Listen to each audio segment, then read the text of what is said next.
What's good? What's good? It's your boy Black Horseman. We're back with another live, man. If you're new to the channel, subscribe, hit the bell icon so be notified when I upload a video and go live. But I want to talk about this topic today. Of course, it's fight week. We got Errol Spence versus Mike Garcia this coming weekend. But I was sitting here thinking, man, and good morning, everybody, man. It's early. It's about 7:15 a.m. Central Time. So shout out to everybody, man, that's going to be participating, even the ones catching playback. But anyhow, man, I was thinking about, you know, great fighters. And, there's a common pattern to the downfall of a lot of great fighters. And I want to kind of go into that in this particular live stream. So let's just deal with this era right here. We got Errol Spence coming up this weekend. He emphasizes a lot about looking spectacular. He's got 24 wins, 21 knockouts. And he's undefeated. You know what I mean? So this guy, so far, good morning, Chance Mo. What's up, brother? So far he is his method has been working for him. His game plans and based on opponents that's been in front of him, he's been getting the job done. However, we got two other guys, and I'm gonna just deal with three fighters that's on the PBC side. We had Jamil Charlo, who he lost this past December. At the end of 2018, he lost to Tony Harrison, another guy who was pretty much making a lot of noise because he was getting spectacular knockouts. Coming off a very spectacular knockout of Erickson Lubin, it seemed like he rose to another level. A lot of people knew who he was. After that, I think his ego kind of rose up quite a bit, and from there it was like he wanted to basically add to that momentum. Like I gotta look spectacular. I gotta keep getting these KOs. Then he ended up losing to Tony Harrison, a guy who was not trying to look spectacular. He was just going in there to box. And I think people got to realize there's a difference between great fighters and great boxers. Another one, Deontay Wilder. He had a tough outing. In December. Last December, where this is another guy who came into that fight. Well, I believe he had 40 wins, 39 KOs, undefeated. And he was just kept riding the momentum of getting guys out of there and looking spectacular, and because he was looking spectacular, he was able to acquire a lot of fans. He's I'm not gonna say he's a household name yet, but a lot of people know who Deontay Wilder is. My personal opinion, I don't consider him a pay-per-view star yet, where he's really just known to a lot of people, to where it's just like, if you walk down the street, who Deontay Wilder is. A lot of people probably gonna say no, you know what I mean? But he's getting there. So, but the point I'm trying to make is that Deontay Wilder is another one who was coming in to look spectacular and not just win the fight, but look good doing it. And he went in there with an opponent in Tyson Fury, a guy who is not worried about looking spectacular. His only main focus is to win the fight. So it's not really a lot of added pressure on a guy like a Tyson Fury or a Tony Harrison, when these guys' main objective is just to win, not knock you out. You know what I mean? Not be the flashiest and all of that stuff. It's just about winning. And that's the difference I'm definitely seeing from great fighters and great boxers. We got Errol Spence coming up this weekend, and he always emphasizes, like he said, I did a live stream last night, and he took me by surprise, and I had to just flame him for the shit, because he said that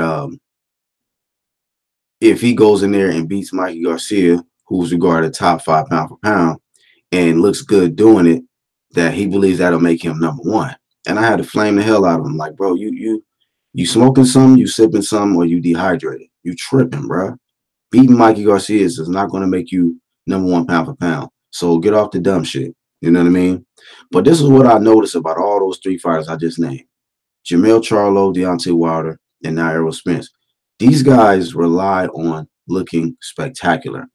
and they think that as long as they looking spectacular, their fan base is going to rise.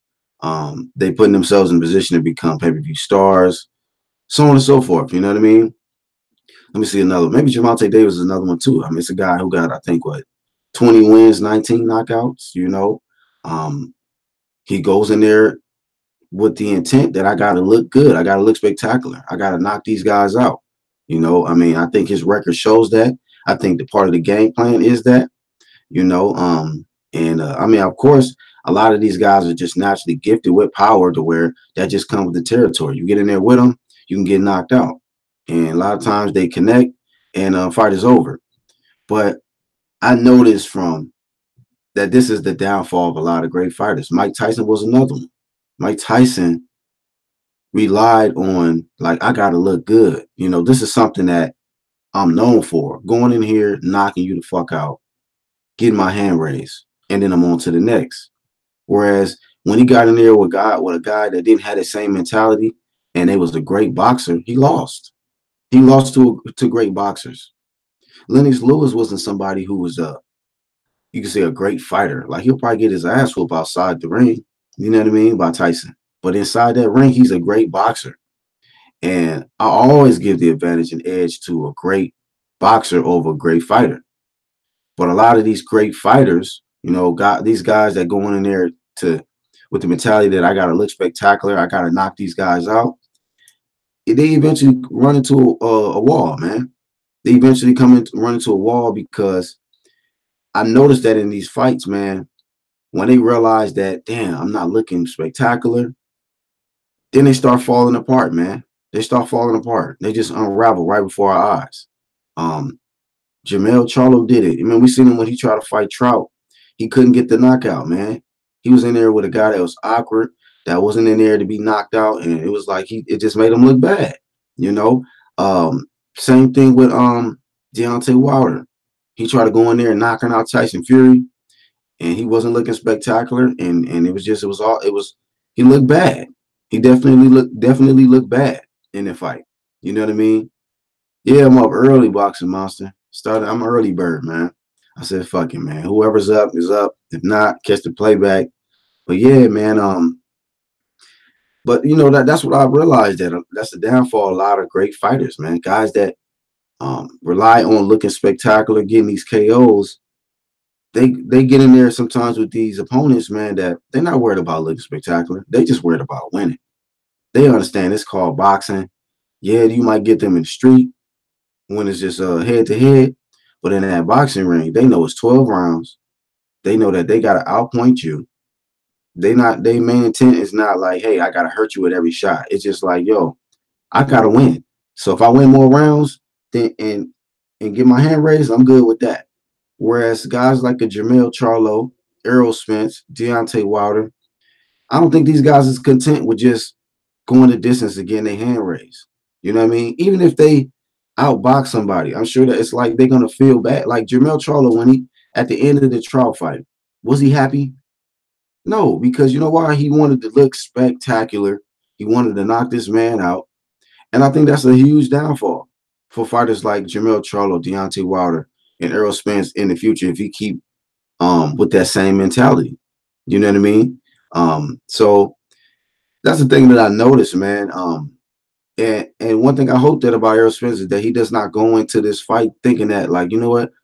And but he's already saying this shit. Like, he said, based on how I pictured in my mind of the fight going, if I get him out of there, I should be considered number one pound for pound. Like, in his mind, he really believed that if he beat Mikey, it's going to elevate him to number one pound for pound because he's going to go in there and knock him out.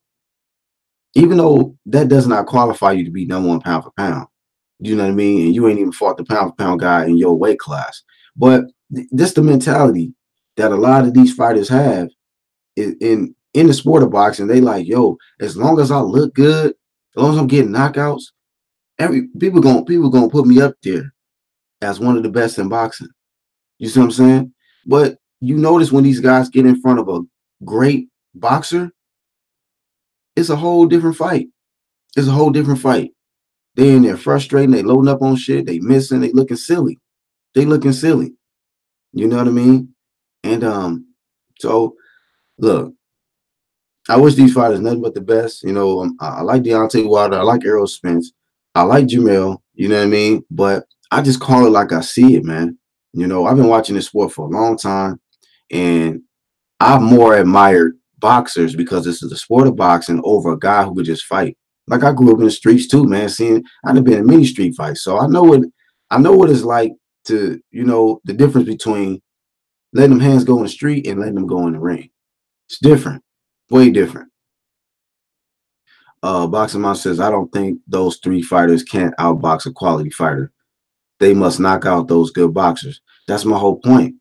Like, if you have to rely on knocking a guy out in that boxing ring every fight, you're not elite. In my opinion, you're not elite. You have to be able to go 12. It may be one of them guys that can take your best shot. You know what I mean? Be one of them guys that's really awkward, that you can't knock out. But will you still be victorious if all else fails? If your power is not good enough, your pressure is not good enough, will you still find a way to get the job done? Will you make proper adjustments to be victorious? And a lot of these fighters are one-dimensional, man. They rely too much on power. Be a lot of great fighters that get KOs. They got a huge following. So I'm not hating. This ain't about no hating. I'm just talking about historically, man. History shows us that a superior boxer will always be a great fighter. You know, I just feel it's a difference, man. You got some great fighters, guys that can just fight, naturally can fight. That don't make them a superior elite boxer, though. And it's a lot of these fighters, man, that's their downfall. They want to look spectacular every fight. You know what I mean? And you just can't do that every fight. Sometimes you got to be in there in a chess match, man. Sometimes you're not going to land that big shot. Deontay Wilder, lucky he got away with that draw against Tyson Fury. Because it's them guys that's just going to be too awkward and too skilled to where you're not going to be able to look spectacular and just knock them out. You feel me?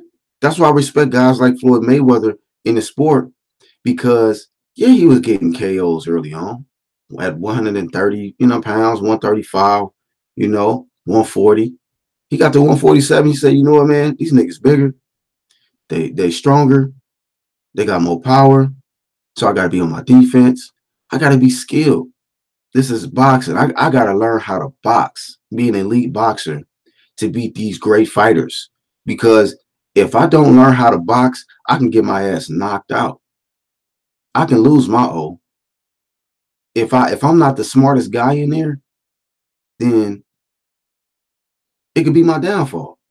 And that's why it was never Floyd's downfall because he was always the smarter guy in there, And I see a lot of guys going in there, man, not to be the smartest in there. They're going in there to be the baddest guy, right? The baddest man on the planet to knock you out.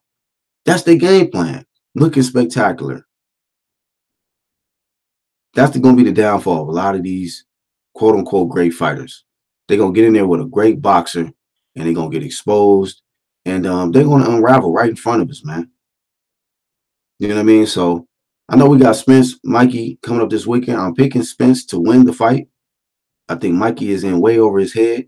But I'm just saying, going forward, man, if Spence does not change his mentality on the way he approached these fights, he's going to take an L. He's going to take an L.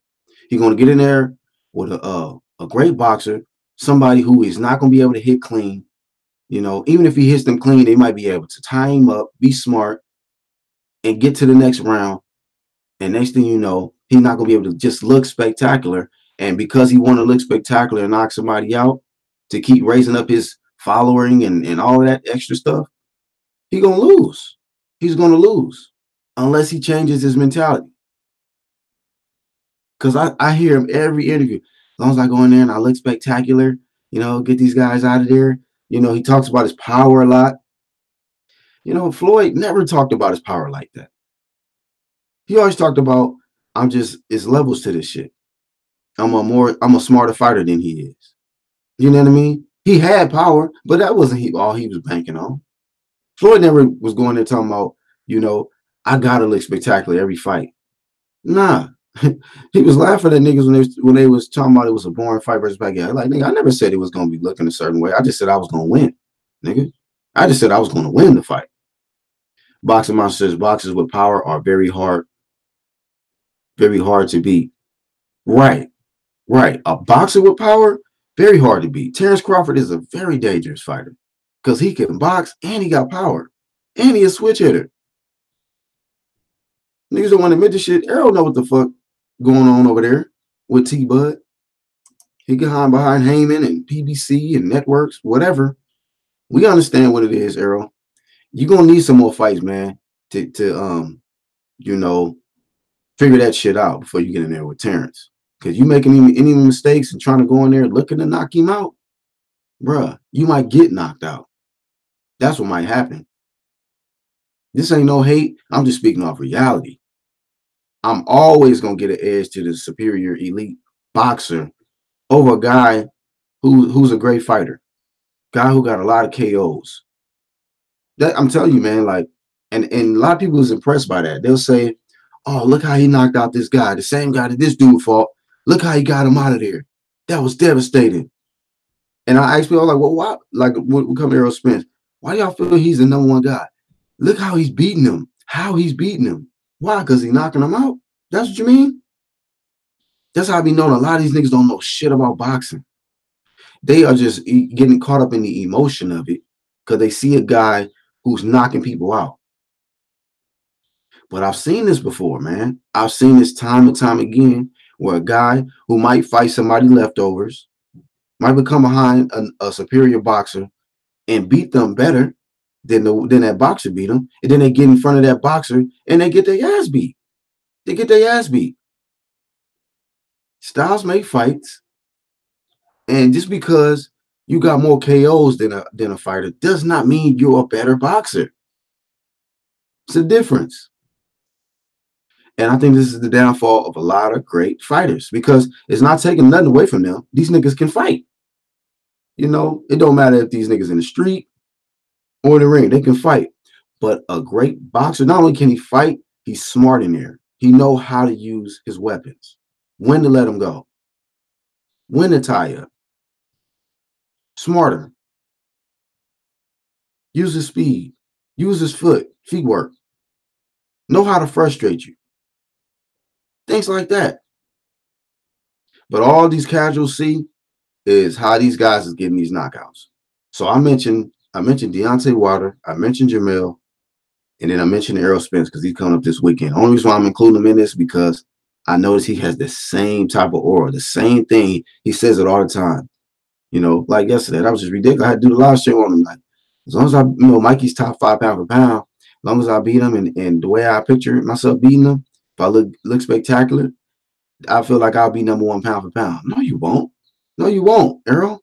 You will not, sir. It's not happening. Not happening. You got to get that shit out your head, Errol, that the way you beat a fighter is going to make you #1 or something. Make you #1 pound for pound. That don't make you the best boxer because you can knock somebody out. No Name Rose, good morning. You really up early. I'm up early at 7:30 over here. It's 5 over there. You know what I mean? So real boxing fans, you know, the real ones that study the sport know what I'm talking about. They know what I'm talking about. If you disagree, hit the thumbs down, leave a comment, whatever. But I'll show y'all the pattern. You know what I mean? History shows you, man. Tyson Lennox Lewis, Tyson Holyfield, Tyson Buster Douglas. Yeah, you a great fighter. You got a lot of KOs, but you get in there with a great boxer. It's a whole different level, man. Whole different level. Boxing Monster says best brawlers I've seen were Aaron Pryor, Julio Cesar Chavez Sr. Elite brawlers are rare. Very few have a long, successful career. Right, Boxing Monster.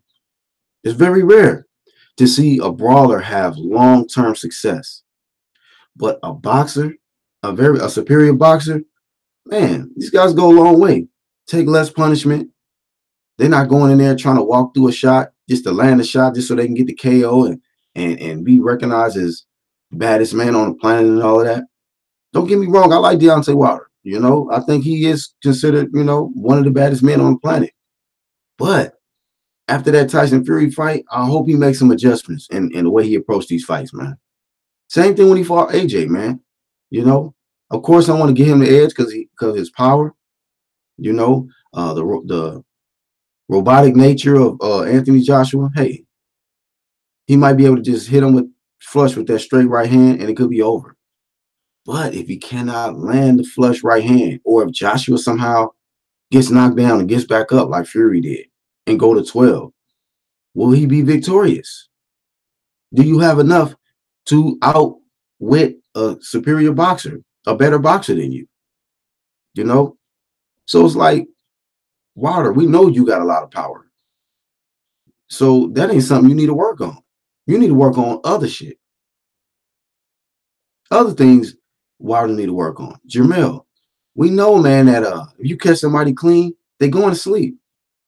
But you need to work on other stuff. You know what I mean? Earl, we know you can knock out niggas in that ring. There's probably other stuff you need to work on to help add to your game. You know what I mean? Like I said, I'm not taking nothing away from Earl, but just the mentality that he has. I gotta look spectacular. I gotta look spectacular. He's been saying that almost every fight. I gotta look. It's about the way I look. As long as I keep looking like this, as long as I keep looking like that, hey, just get the W, Earl. Get the W. Don't, you know what I mean? Like, I'm picking him to stop Mikey.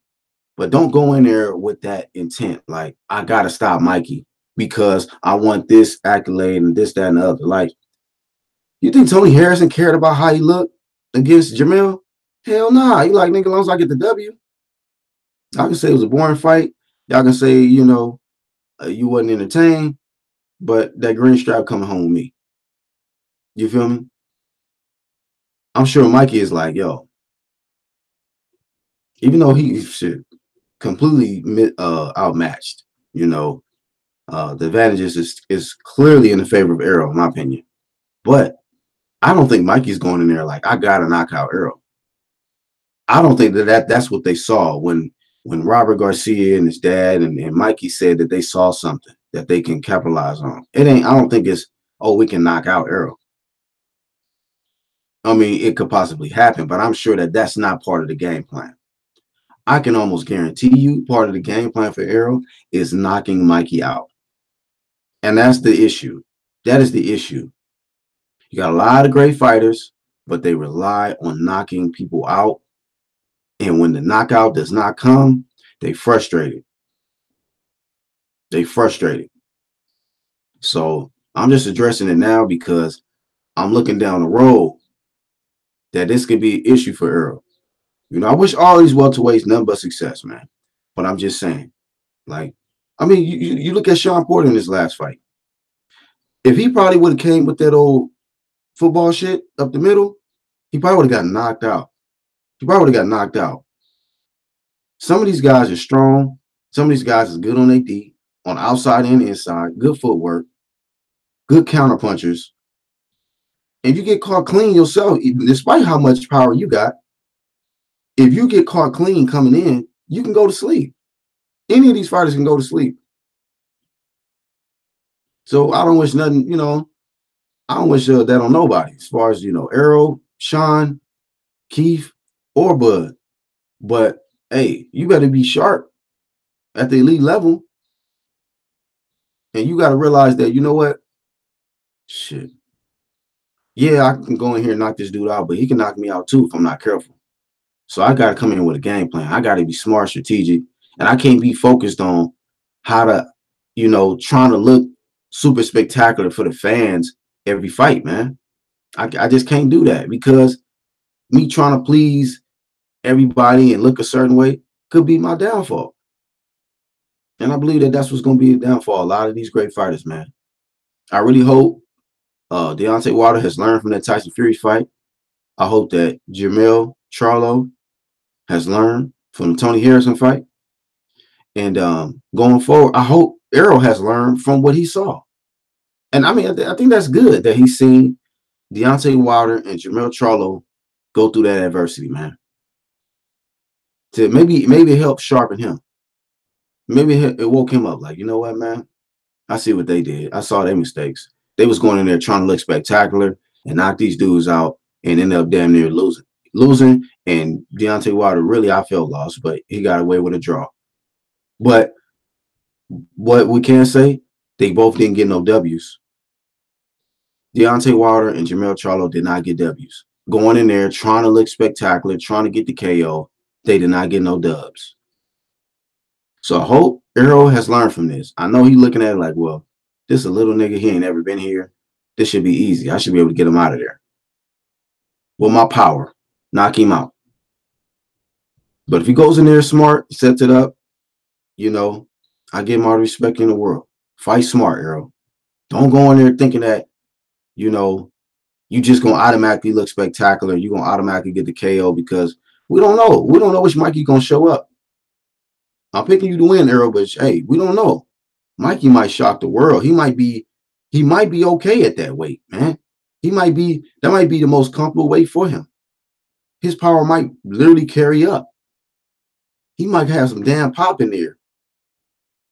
And I would hate to see Errol face down, ass up off little Mikey coming up because he's trying to look super spectacular. I don't want to see that. I want to see a good fight,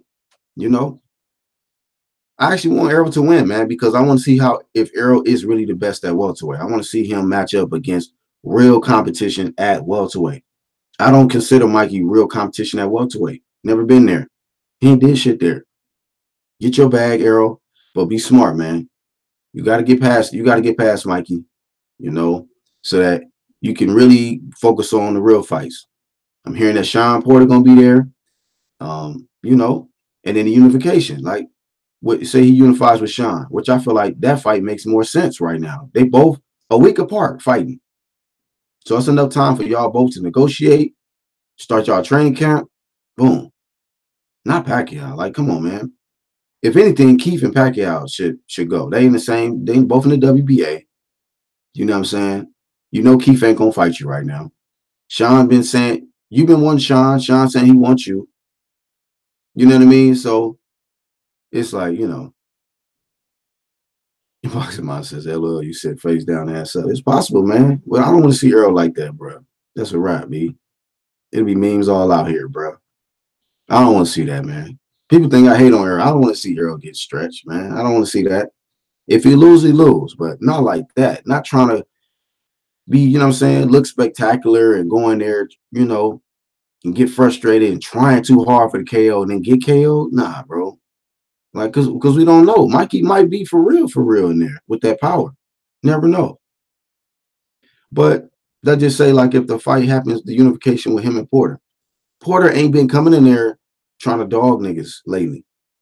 He been having to change up. I don't think he beat Ugas, but I noticed it when he fought Danny, he fought very smart. He realized, like, you know what? These niggas are stronger, fam. These niggas can punch, fam. And if I walk into this shit, it might be over for me. These niggas might have to put the sniff shit in my nose to wake me up. And I don't want that to happen. So I'd rather look, I'd rather it be a boring fight and win than if it be an exciting fight and I lose and get knocked out. Fuck that. I don't want to be in no goddamn exciting fight where I fucking is face down, ass up. No, sir. Nope. I'd rather be a boring fight and I get the dub. My hand raised. Say whatever you want to say, but I got the strap, don't I? Strap season. So at some point, these fighters, these great fighters, guys that rely on KOs and look spectacular, they're going to have to transition to being smarter in there because as you keep winning, the competition is going to get stiffer. Competition is going to increase. It's not going to decrease unless you cherry pick it and you just keep picking on little dudes coming up. Then I'm going to flame the fuck out you because you're not going to really be the truth to me. You truthfully ducking real smoke and picking on little dudes. So get your bag. We give you a pass on this one, Errol. But going forward, I expect competition to get much harder. Whether it's Sean, whether it's Keith, whether it's Bud, even Ugas, the competition needs to go up. You need to go up in competition, not backwards. So if he does as expected, which is fight tougher competition, he's going to have to make some adjustments in there because at the elite level, everybody's dangerous, man. Everybody's dangerous. You can potentially get knocked out by anybody. I mean, even a guy with 2 or 3 losses, like a Ugas, or 4 losses at this point, still is a dangerous fighter. So I mean, I don't listen to people when they say, "Oh, this nigga got 3 losses or 4 losses." So what? So what? Shit, Crawford about to fight Amir Khan. Yeah, Khan gets knocked out, but you think that Khan can't land a clean shot and knock out Bud? If Bud just try to go in there and looking spectacular and go in there trying to knock out Khan, he might get stretched. You never know. You never know. So you got to go in there smart, strategic, man, and focus on being a better boxer, not always just the best fighter. You know, guy who can just brawl and just land big shots and knock you out. That don't always win fights, man. That don't always win fights. You just get in there with somebody who you just can't hit them. You just can't hit them, man. They hitting you though. It may not be the biggest shot you felt, but you can't do shit about not getting hit.